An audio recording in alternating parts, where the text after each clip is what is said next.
Welcome back everyone to theCUBE. We're here in Los Angeles for the Forward Global Summit 2025. I'm John Furrier, host of theCUBE. Nick Palahnuk is here. He's from Canada and he's got an entrepreneur and a philanthropist. Nick, great to have you on. We're winding down the second day of the event. Great event. All the best people are here. Cross-section, entrepreneurs, philanthropists, scientists, thinkers, doers, builders. We hadn't even had a lawyer on here. Yes, Susan McCormick. She's amazing. Yeah. But there's innovation and partnerships, community, a lot of activation around kind of new systems. Yeah. This has been a big theme. So what's your reaction to the event so far? It's been amazing. I mean, the sidebar conversations that have been happening are incredible. I think when you get this many people together with all these different lenses, coming together in one place, you have a lot of connection. And that's what's been amazing, is seeing all those sidebar conversations and even just hearing them as you're walking down the hall and people connecting with each other. I mean, it's just a buzz. So it's pretty neat to be part of it. The Canadian contingent's been great. We had great conversations. Also, you're seeing a lot of global discussions around freedom fighters, a lot of things around democracy. Yeah. But one of the things that jumped out at me, and I'm glad you're on, because entrepreneurship is a theme that's in here. It's not like a main theme like democracy, but you're starting to see the participation and contribution from people that are, I would say, entrepreneurial philanthropists or anyone just contributing. You're doing both, so explain your story. You have a foundation and you're an entrepreneur, you got a platform. Yeah. Take us through, it's exciting. Yeah. So I set up a foundation years ago in really looking at targeting mental health challenges. And being in the financial sector, I was very interested in doing a lot of planning work with the foundation. How much is going in, how much is going out, building multi-year plans. And that was giving me this idea that, hey, we could probably make this a lot more efficient. And so we were building out some spreadsheets and custom stuff, and that led us to say, well, could we do something for the whole sector that could actually nudge people into making these long-term plans, and really using the financial sector as a jumping off point to do so. So being able to get this type of a mentality embedded in the financial ecosystem that not all clients want to just accumulate wealth. There are people like me and my clients that want to actually give that back to society. And so that's where this came out of, So the problem that you were solving was what? Money coming in or management of deploying? Yeah. What was the core? Was it two-sided? Just lack of planning, right? So when you think about financial planning and you think about wealth management, we have plans. We want to save for retirement.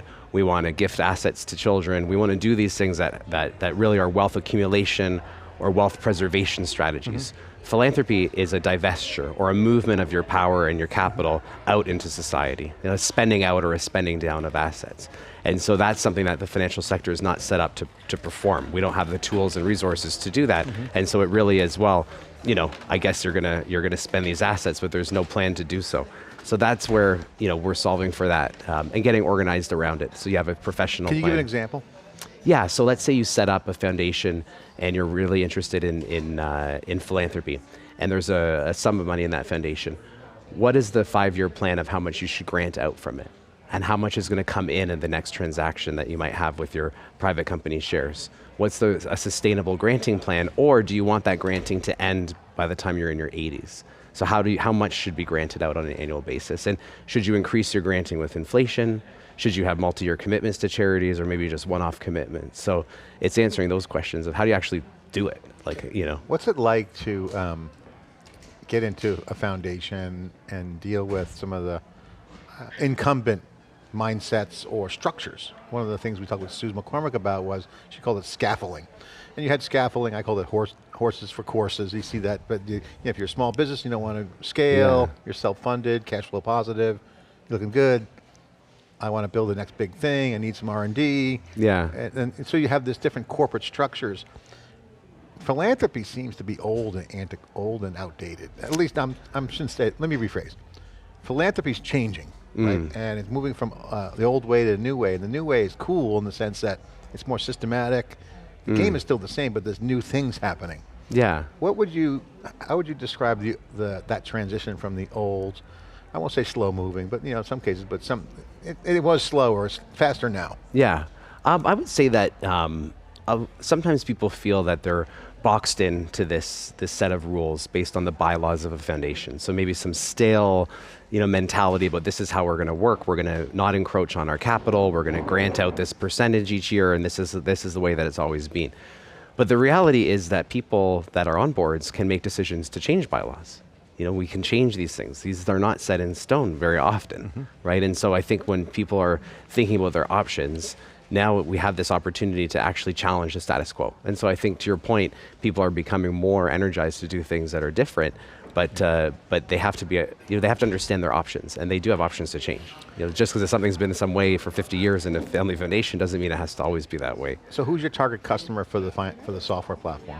We're hoping, so we're hoping that the financial sector will actually use the software more proactively with clients, so that they're actually offering. Like who, like advisors? Yeah, advisors, so firms, large banks, large wealth management firms, that they'll actually embrace this concept of servicing clients that say, I want to distribute assets. So I have enough, of my own wealth to cover myself, and now I want to actually give the rest back to society in creative ways. It's like Venmo. Yeah, sure.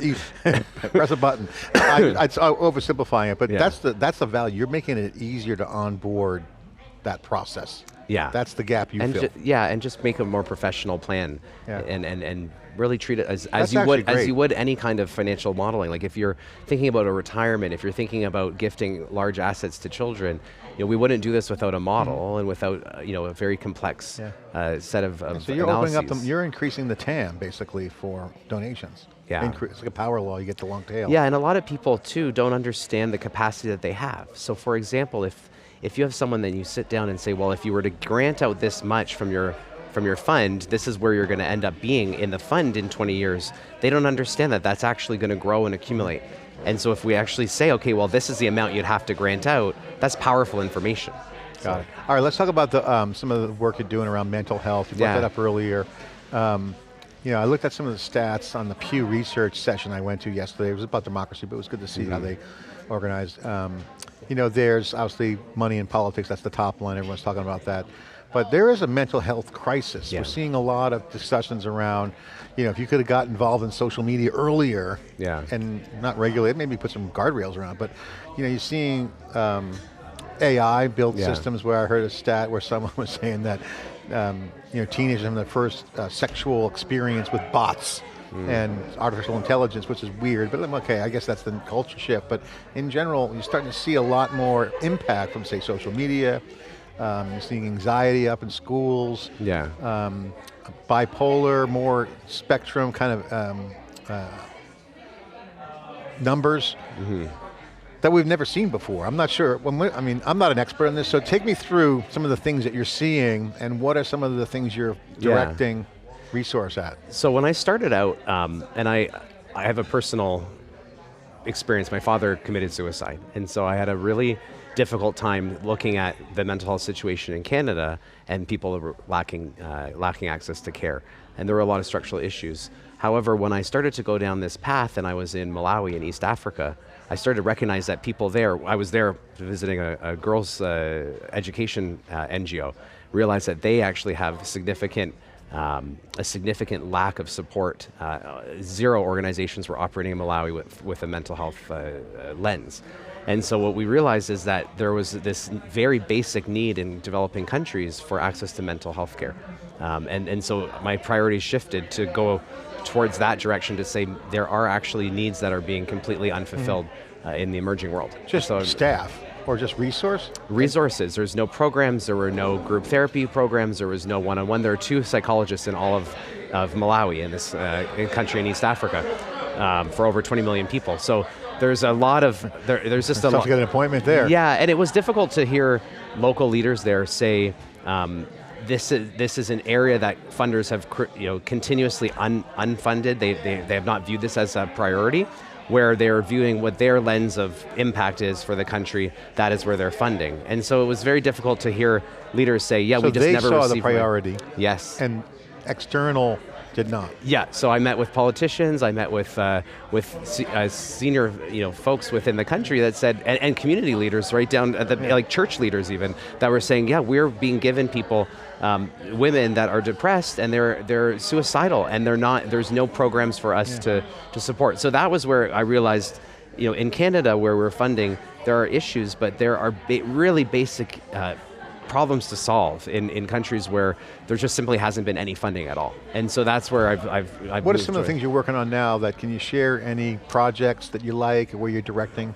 kind of the fun? Yeah, so in Malawi in specific, we talked to folks and said, how could we co-create something that would work really well, within the country's context, and so we worked with this young woman, Twisile Kalinga. She's a PhD student on a Fulbright scholarship in the US. She's Malawian, and said, what are different things that can work? So with Twisile's help, our foundation funded a pilot program in Malawi of another organization that was working really well in Uganda, and brought their methodology to Malawi, and we started a pilot program last year, and 2,400 women went through it. The success was very, very strong because it was local leaders that instituted it and used local community health workers to deliver. So it was very much localized. And local's big for you. Yeah, I think that you can't come in with your lens and say, this is how I think this problem should be solved. That's ridiculous. So having community co-create this and say, this is what we want. So go local and localize are two different things. Local means the community is involved. Yeah. Localize means tailor it Localize for the country. meaning the leadership, right? It's like the decision making. So instead of it being, okay, well, this is how we're going to decide what the budget should look like, what the regions should look like, this is our grand plan for it, is to say, no, like this is localized leadership to say, what do you think is the best solution here? How can we support, how can we provide some of the resources that are missing, whether it be connections or financial resources, to be able to make that happen? Talk about Forward Global. What do you think about the organization from an innovation standpoint? What jumps out at you on Forward Global, their mission? What's different about it? I think the quality of the membership, right? And so when you look at the types of individuals that are within the group, everyone is really passionate about what they're doing, and so you have a lot of really plugged in members versus it being something that's more, off the side of your desk. Like, people are really, really passionate about what they're doing, and so I find whenever I meet a member, it's a different level of energy that you get, and that's a very exciting thing to be a part of. What's your takeaway from the show? The show, it's not a show, this is a show, the conference. My takeaway really is that we have a lot of storytelling to do about the work that we're doing. So for example, the work in Malawi, if we want to be able to really get the message out what we're doing and be able to amplify it, then we need to understand what the story is that we're telling and be able to get people to come alongside that and really on your be able project, to support. Scope the deployment, is it one place, is it expanding? How do people get involved? Put a plug in. Yeah, so Strong Minds is the organization that we've been partnering with.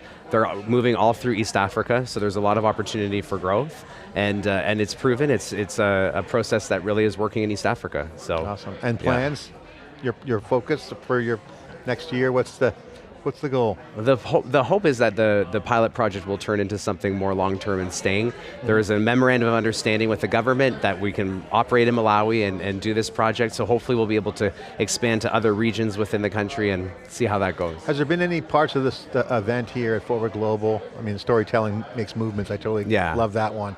Any other sound bites that's going to stick with you, that resonates, or common theme? Yeah, I think the theme of storytelling is really resonates when you think about the importance of communicating what you're doing. I think that's the theme that I'm walking away with, is that we all need to tell a story, and that if we want to get support and really be able to reflect back to the community around us what we're doing, we need to be able to tell that story. Yeah, I mean, I think they're innovating around this idea, at least my opinion is, coming out being an outside, my first time here, is that they identified an interdisciplinary connection point. Totally. Entrepreneurship, you're multiple threats, entrepreneur and philanthropist, but they have diverse people here that are contributing together. Yeah. It's not just the money. That's so important, yes, and it's so important. I mean, Susan McCormick, like we said, from a legal standpoint, there are so many different lenses that we need to look at problems. One of the sound bites I picked up from her is, 0.25% is the amount of capital allocated to philanthropy within the context of the overall capital markets. It's 0.25%. So when you think about the lever, bigger, and but then how do you lever that? Do you do research? Do you fund research that can then be put in the hands of capital markets participants? Like, how do you lever up, that capital to have an outsized impact? So there's, but getting that perspective, I don't think us in a chamber without these other folks would be able to have that. Of course, we love the journalism conversation because we're pushing the envelope, the cube, but I'm glad to see that the local community I tell you, it's going to probably rise to be one of the most important concepts in the next decade as change happens. Yeah. Connective tissue around the core things are key. For sure, and listening to local stories and what really matters, what people need in Stockton or Fresno or Lilongwe or Addis Ababa, understanding what local issues are and listening to stories is so important. Yeah. Nick, thanks so much for coming on Thank theCUBE, you. really appreciate it. Thanks for thank sharing. you so much. Congratulations on both fronts. Thank you. And on 3 fronts, project, momentum, the startup, and obviously deploying capital. Thank you. Thank you so much. All right, I'm John Furrier here at theCUBE. We're here at the Forward Global. The leaders are getting together. There's excitement, there's connection, there's community. More importantly, the systems are changing and it's a whole new way of doing things. The game is still the same. Make the world a better place. We're doing our part. Thanks for watching.